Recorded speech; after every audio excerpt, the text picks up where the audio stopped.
Chapter 8 Cell, the unit of life. When you look around, you see both living and non living things. You must have wondered and asked yourself, what is it that makes an organism living? Or what is it that inanimate things does not have which a living thing has?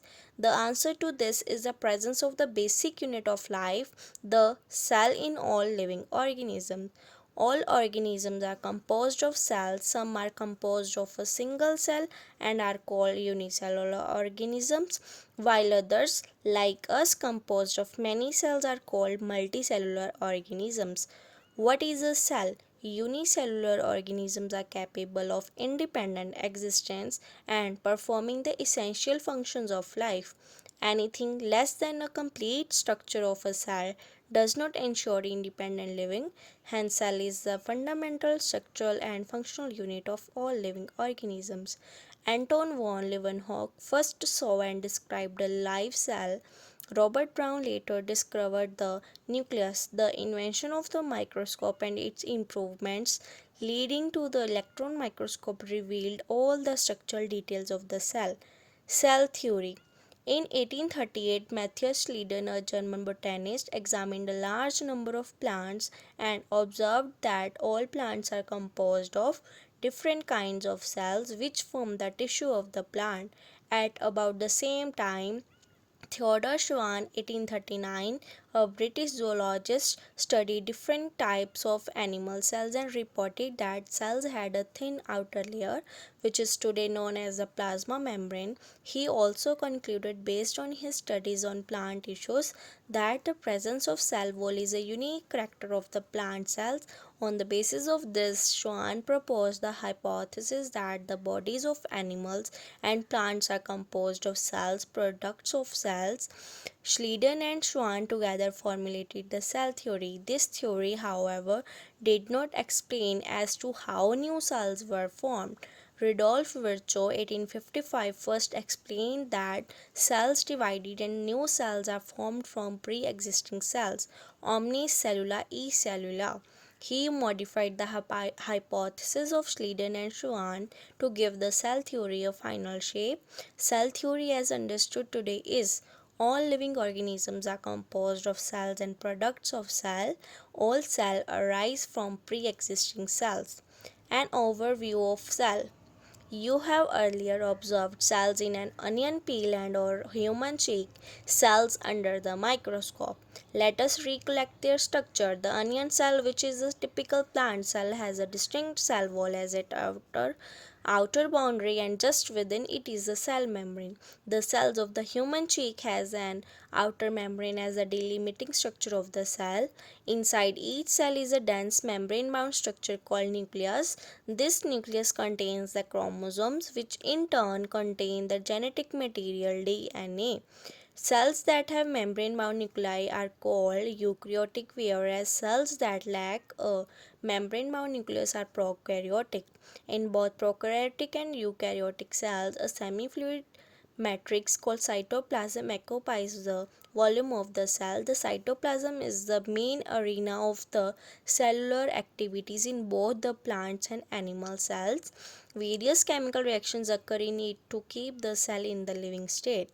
Beside the nucleus, the eukaryotic cells have other membrane-bound distinct structures called organelles, like the endoplasmic reticulum, the Golgi complex, lysosomes, mitochondria, microbodies, and vacuoles. The prokaryotic cells lack such membrane-bound organelles. Ribosomes are non-membrane bound organelles found in all cells, both eukaryotic as well as prokaryotic. Within the cell, ribosomes are found not only in the cytoplasm but also within the two organelles, chloroplast and mitochondria, and on rough ER. Animal cells contain another non-membrane bound organelle called centrosome, which helps in cell division, and cells differ greatly in size and shape and activities. For example, mycoplasmas, the smallest cell, are only 0.3 micrometer in length, while bacteria could be 3 to 5 micrometer. The largest isolated single cell is the egg of an ostrich. Among Multicellular organism, human blood cells are about 7 micrometer in diameter. Nerve cells are some of the longest cells. Cells also vary greatly in their shape. They may be disc-like, polygonal, columnar, cuboid, thread-like, or even irregular. The shape of the cell may vary with the function they perform. Prokaryotic cells. The prokaryotic cells are represented by bacteria, blue-green algae, mycoplasma, and PPLO, pleuropneumonia-like organisms. They are generally smaller and multiply more rapidly than the eukaryotic cells. They may vary greatly in shape and size. The four basic shapes of bacteria are bacillus, rod-like, coccus, spherical, vibrio, coma-shaped, and spirillum, spiral. The organization of the prokaryotic cell is fundamentally similar, even though prokaryotes exhibit a wide variety of shapes and functions. All prokaryotes have a cell wall surrounding the cell membrane, except in mycoplasma. The fluid matrix filling the cell is the cytoplasm. There is no well defined nucleus. The genetic material is basically naked, not enveloped by a nuclear membrane. In addition to the genomic DNA, the single chromosome or circular DNA, many bacteria have small circular DNA outside the genomic DNA. These smaller DNA are called plasmids. The plasmid DNA confers certain unique phenotypic characters to such bacteria. One such character is resistant to antibiotics. In higher classes, you will learn that this plasmid DNA is used to monitor bacterial transformation with foreign DNA. Nuclear membrane is found in eukaryotes. No organelles like the ones in eukaryotes are found in prokaryotic cells except for ribosomes. Prokaryotes have something different, unique in the form of inclusions.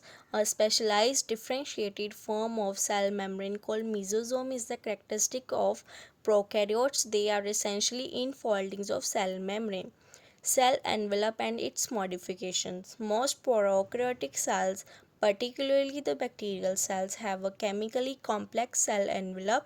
The cell envelope consists of a tightly bound three-layered structure, i.e., the outermost glycocalyx, followed by the cell wall and then the plasma membrane. Although each layer of the envelope performs distinct function, they act together as a single protective unit. Bacteria can be classified into two groups on the basis of the differences in the cell envelopes and the manner in which they respond to the staining procedure developed by Gram-Viz.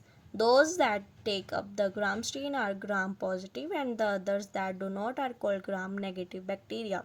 Glycocalyx differs in composition and thickness among different bacteria. It could be a loose sheath called the slime layer in some, while in others it may be thick or tough called the capsule. The cell wall determines the shape of the cell, provides a strong structural support to prevent the bacterium from bursting or collapsing. The plasma membrane is selectively permeable in nature and interacts with the outside world. This membrane is similar structurally to that of the eukaryotes. A special membranous structure is the mesosome, which is formed by the extensions of plasma membrane into the cell. These extensions are in the form of vesicles, tubules, and lamellae. They help in cell wall formation, DNA replication, and distribution to daughter cells. They also help in respiration secretion processes to increase the surface area of the plasma membrane and enzymatic content. In some prokaryotes like cyanobacteria, there are other membranous extensions into the cytoplasm called chromatophores which contain pigments. Bacterial cells may be motile or non-motile. If motile, they have thin filamentous extensions from their cell wall called flagella. Bacteria show a range in the number and arrangement of flagella. Bacterial flagellum is composed of three parts: filament, hook, and basal body. The filament is the longest portion and extends from the cell structured surface to the outside. Beside flagella, pili and fimbria are also surface structures of the bacteria but do not play a role in motility. The pili are elongated tubular structures made of a special protein. The fimbria are small bristle-like fibers sprouting out of the cell. In some bacteria, they are known to help attach the bacteria to rocks in streams and also to the host tissues. Ribosomes and inclusion bodies. In prokaryotes, ribosomes are associated with the plasma membrane of the cell. They are about 15 nanometer by 20 nanometer in size and are made of two subunits, 50S and 30S units, which when present together form 70S prokaryotic ribosomes. Ribosomes are the site of protein synthesis.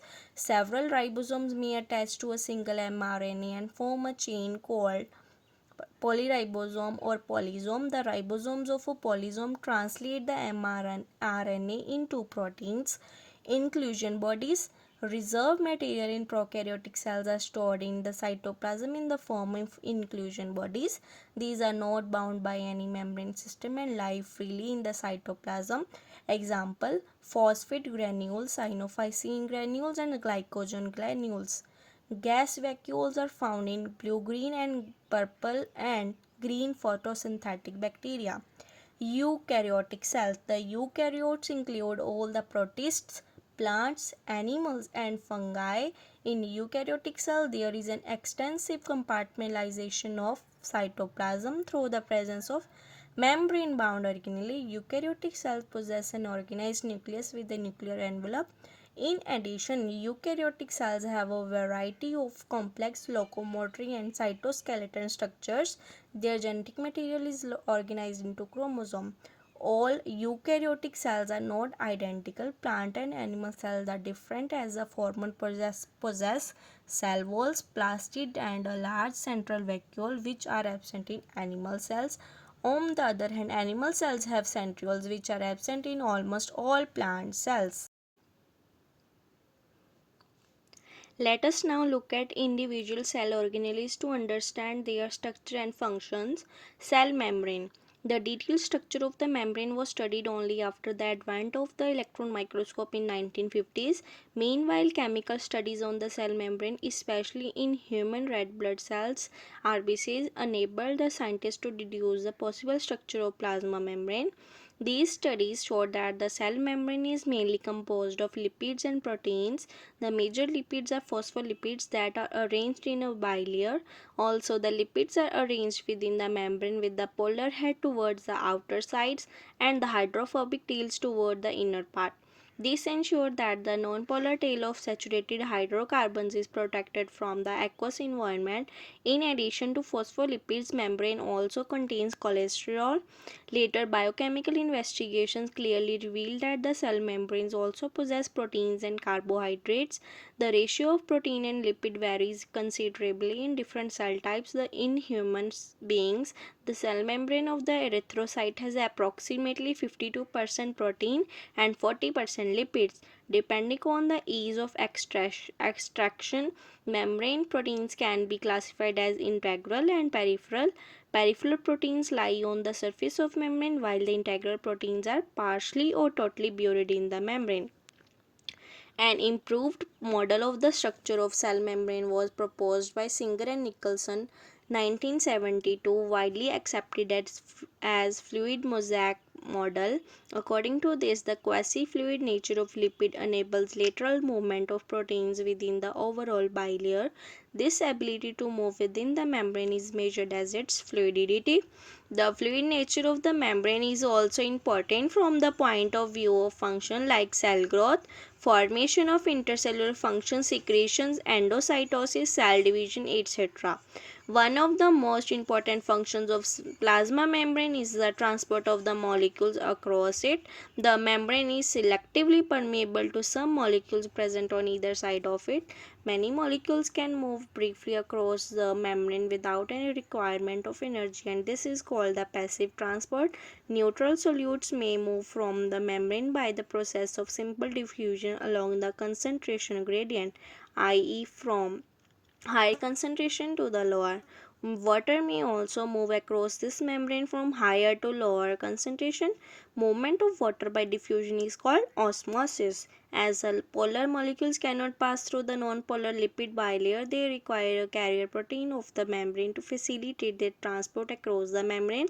A few ions or molecules are transported across the membrane against their concentration gradient, that is from lower to the higher concentration. Such a transport is an energy dependent process in which ATP is utilized and is called active transport. Example, sodium and potassium pump. Cell wall. As you may recall, a non-living rigid structure called the cell wall forms an outer covering for the plasma membrane of fungi and plants. Cell wall not only gives shape to the cell and protects the cell from the mechanical damage and infection, it also helps in cell-to-cell interaction and provides barrier to undesirable macromolecules. Algae has cell wall made of cellulose, galactans, mannose, and minerals like calcium carbonate, while in other plants it consists of cellulose, hemicellulose, pectins, and proteins. The cell wall of a young plant cell, the primary wall is capable of growth, which gradually diminishes as the cell matures, and the secondary wall is formed on the inner side of the cell.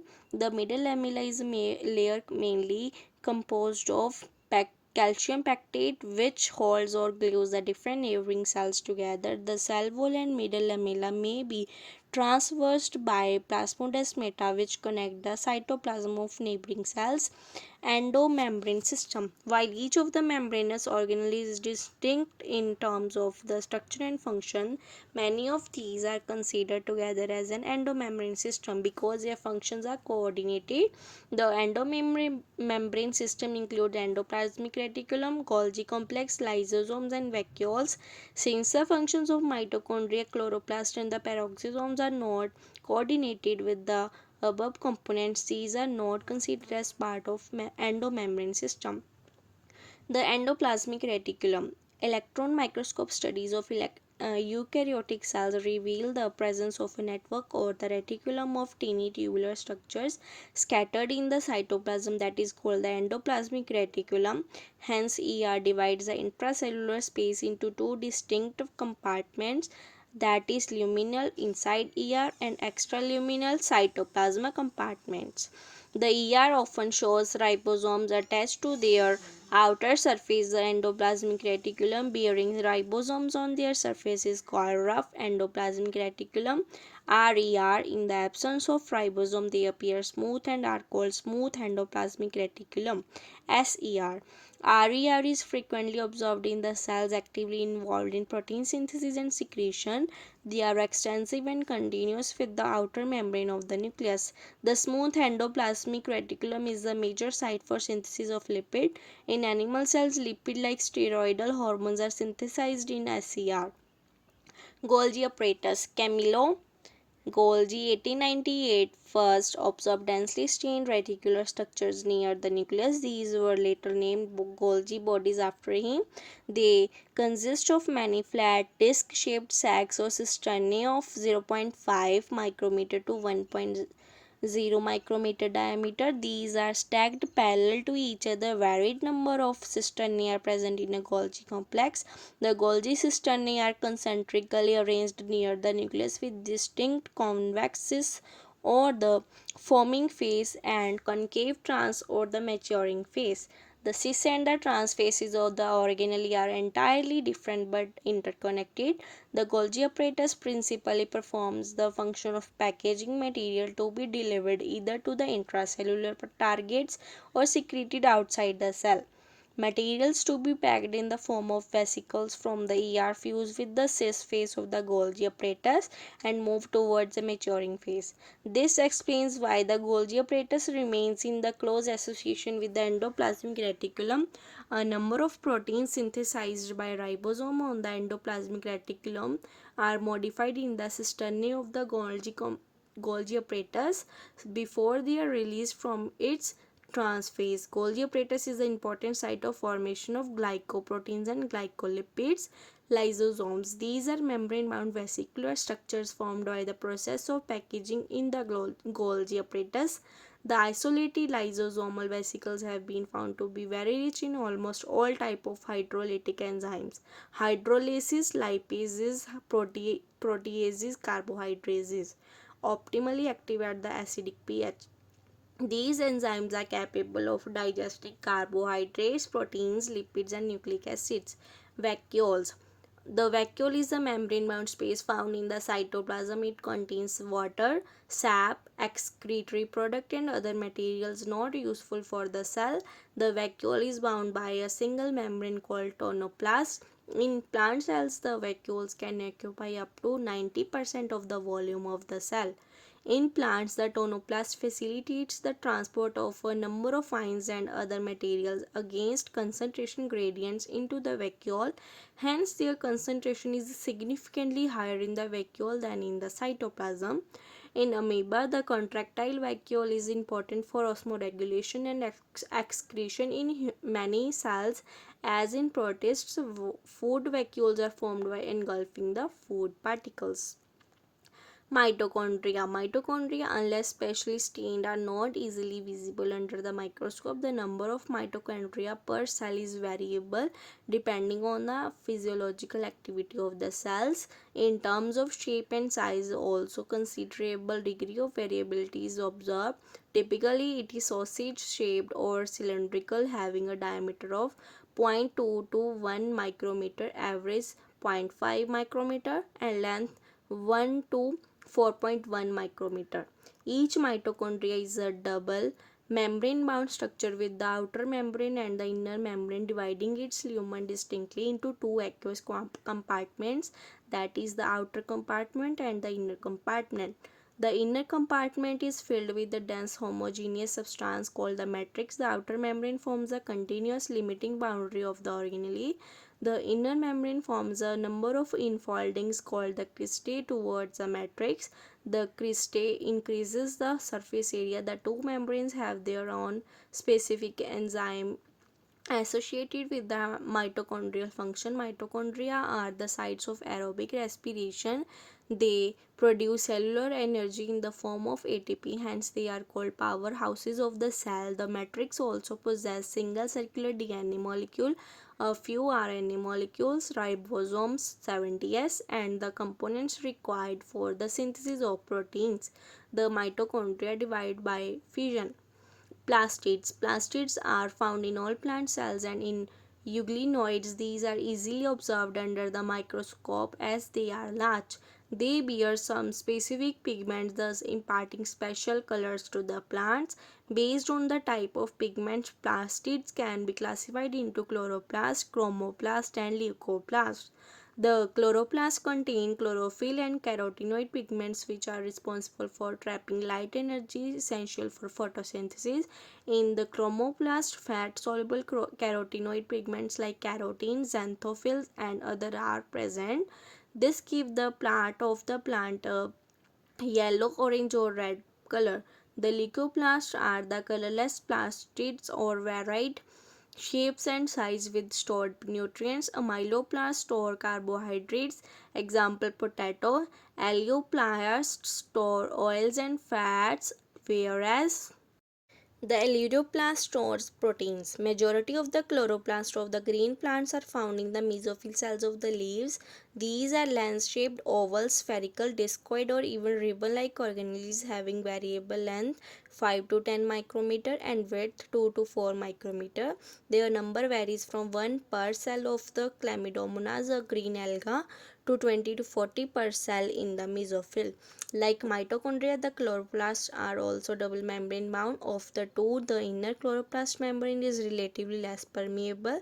The space limited by the inner membrane of the chloroplast is called the stroma. A number of organized or flattened membranous sacs called the thylakoids are present in the stroma. Thylakoids are arranged in stacks like the piles of coins called grana or the integral thylakoids. In addition, there are flat membranous tubules called the stroma lamellae connecting the thylakoids or the different grana. The membrane of the thylakoid encloses a space called the lumen. The stroma of the chloroplast contains enzymes required for the synthesis of carbohydrates and proteins. It also contains small double-stranded circular DNA molecule and ribosome. Chlorophyll pigments are present in the thylakoid. The ribosome of the chloroplast are smaller, 70s, than the cytoplasmic ribosome, 80s. Ribosomes. Ribosomes are the granular structures first observed under the electron microscope as dense particles by George Palade, 1953. They are composed of ribonucleic acid, RNA, and proteins and are not surrounded by any membrane. The eukaryotic ribosomes are 80s while the prokaryotic ribosomes are 70s. Each ribosome has two subunits, larger and smaller subunit. The two subunit of 80s ribosome are 60s and 40s, while that of 70s ribosomes are 50s and 30s. Here, as Swedberg's unit stand for the sedimentation coefficient, it is indirectly a measure of density and size. Both 70s and 80s ribosomes are composed of two subunits. Cytoskeleton, an elaborate network of filamentous proteinaceous structures consisting of microtubules, microfilaments, and intermediate filaments present in the cytoplasm is collectively referred to as the cytoskeleton. The cytoskeleton is a cell involved in many functions such as mechanical support, motility, maintenance of the shape of the cell. Cilia and flagella. Cilia and flagella are hair-like outgrowths of the cell membrane. Cilia are small structures which work like oars, causing the movement of either the cell or the surrounding fluid. Flagella are comparatively longer and responsible for cell movement. The prokaryotic bacteria also possess flagella, but these are structurally different from that of the eukaryotic flagella. The electron microscopic study of a cilium or the flagellum show that they are covered with plasma membrane. Their core, called the axoneme, possesses a number of microtubules running parallel to the long axis. The axoneme usually has 9 doublets of radially arranged peripheral microtubules and a pair of centrally located microtubules.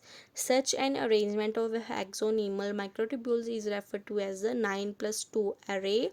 The central tubules are connected by bridges and is also enclosed by a central sheath which is connected to one of the tubules of each peripheral doublets by a radial spoke.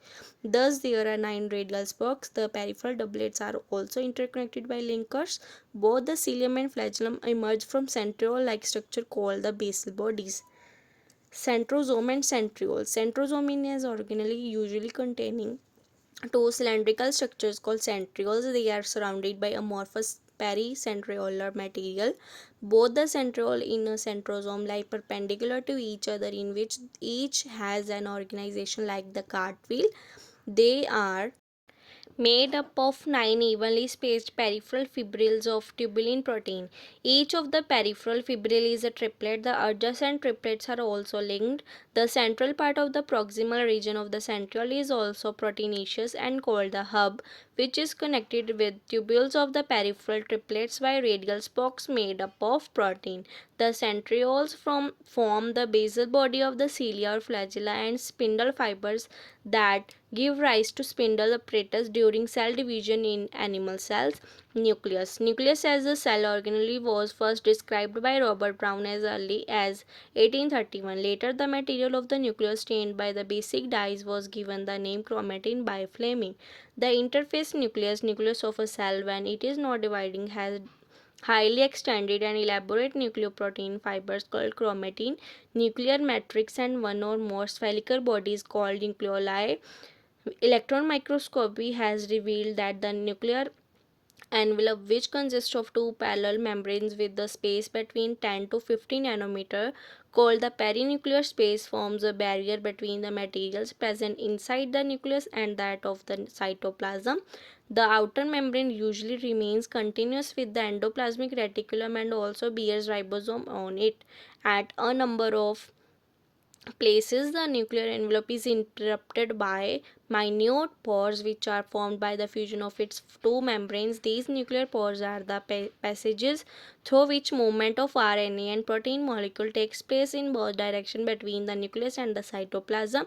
Normally, there is only one nucleus per cell. Variation in the number of nuclei are also frequently observed. Can you recollect names of organizations? organisms that have more than one nucleus per cell. Some mature cells even lack nucleus, example erythrocytes of many mammals and sieve tube cells of vascular plants. Would you consider these cells as living? The nuclear matrix or the nucleoplasm contains nucleolus and chromatin. The nucleoli are spherical structures present in the nucleoplasm. The content of the nucleolus is continuous with the rest of the nucleoplasm as it is not a membrane bound structure. It is a site for active ribosomal RNA synthesis. Larger and more numerous nucleoli are present in cells actively carrying out protein synthesis. You may recall that the interface nucleus has a loose and indistinct network of nucleoprotein fibers called chromatin, but during different stages of cell division, cells show structural chromosome in places of the nucleus. Chromatin contains DNA and some basic proteins called histone, some non-histone proteins, and also RNA. A single human cell has approximately 2 meter long thread of DNA distributed among its 46 23 pairs chromosome. You will study the details of DNA packaging in the form of chromosome in class 12. Every chromosome visible only in dividing cells essentially has a primary construction or the centromere, on the sides of which disc-shaped structure called kinetochores are present. Centromere holds two chromatids of chromosome. Based on the position of the centromere, the chromosomes can be classified into four types. The metacentric chromosome has middle centromere forming two equal arms of the chromosome. The submetacentric chromosome has centromere slightly away from the middle of the chromosome, resulting into one shorter arm and one longer arm. In case of acrocentric chromosome, the centromere is situated close to its end, forming one extremely short and one very long arm, whereas the telocentric chromosome has a terminal centromere. Sometimes a few chromosomes have non-strained secondary constriction at a constant location. This gives the appearance of a small fragment called the satellite microbodies. Many membrane-bound minute vesicles called microtube bodies that contain various enzymes are present in both plants and animal cells. Thanks for watching.